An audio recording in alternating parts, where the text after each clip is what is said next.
Hi everyone, and thanks once again for tuning in to Smash Factor TV. My name's Natalie Adams. So with this video we're looking at part 2 of how to get a better hold onto the golf club.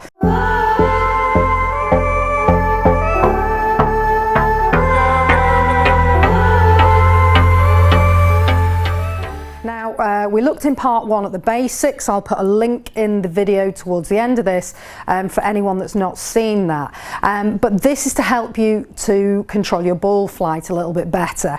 Now, if you're somebody that hits the ball a little bit left to right, it means that the face is slightly open to the path as you come in to connect, and that would suggest that you've got a slightly weak grip. So that's what we're going to look at today. And if you're someone that hits the ball right to left, that would suggest that you've got a slightly strong grip because the the club face is slightly closed to the path as you hit.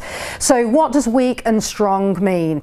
Well, if we have a look at how to put your hands on, and then we take the coin, basically if you've got your hands on in a way that's got that coin rotated much more over to the right of the handle, so that when you look up at that, it's pointing very much to the right of your shoulder. And similarly with that right hand as well, that hand's rotated round to the right of the handle. And again, if you were holding the coin, it would be pointing to the right of your shoulder. So you're very much holding the club just in your fingers at the back, okay, and too much in the fingers, wrapping the palm over too much, and we're getting the hands rotated over. Now what that's going to do when you hit the ball, that's going to result in the club face will be turned in towards the left, so it's going to close the face to you, and it's going to make the ball tend to go over to the left.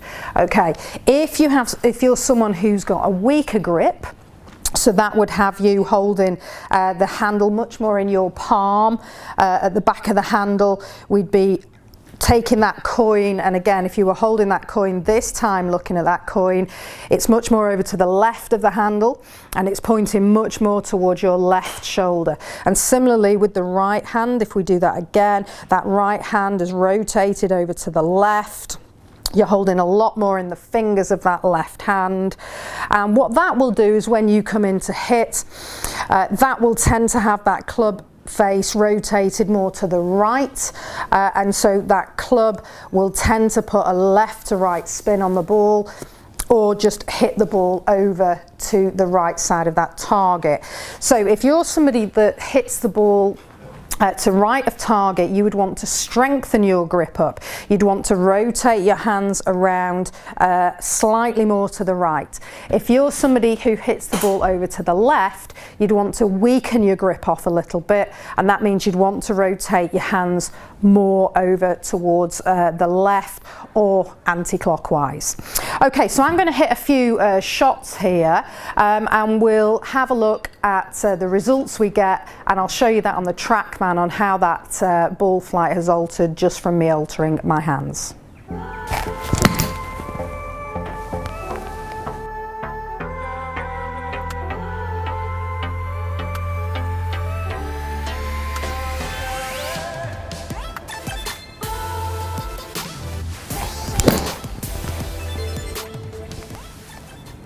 How you put your hands on as well is massively going to affect how your arms set up and how you start your swing. So if we set up to the ball here, and I've got quite a neutral hold on the club, then the line across my forearms is quite parallel to the target line on the floor there. Now if I rotate my hands more to the left, okay, even though I haven't turned the club face at all, that club face is pointing at the target, but you'll be able to see that the pole across my arms now is aiming much more to the left of the target line, where I'm looking to be a bit more parallel to that. And what's going to happen to there is with this weaker grip, I'm going to tend to swing the club outside the line a little bit more, so outside the target line as I start, because that's where my arms are aligned to.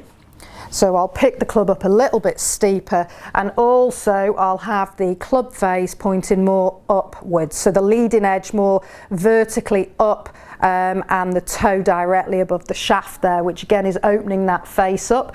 And then when I swing back in, I'll tend to cut across the ball in this way, but definitely having the club face rotated to the right.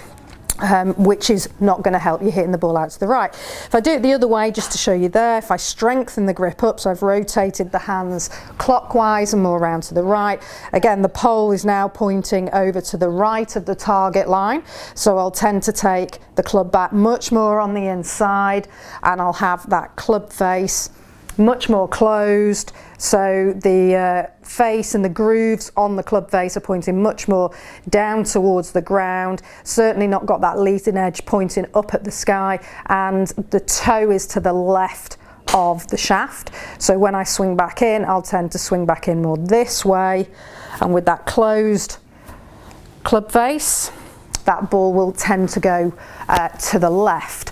So it just depends how much you're needing to tweak that ball flight as to how much you need to rotate those hands. So depending on the ball flight that you have, if you're someone that tends to hit the ball a little bit more out to the right, you'd want to strengthen that grip up, so rotate the hands a little bit more to the right. If you're someone that tends to see the ball going to the left, you'd want to weaken that grip off a little bit and rotate the hands a little bit more to the left.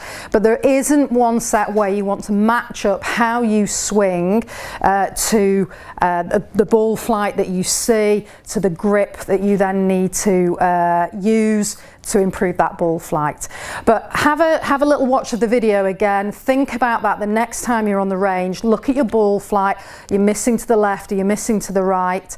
If you're missing to the left, you want to weaken the grip off a little bit. If you're missing to the right, you want to strengthen that grip up a little bit.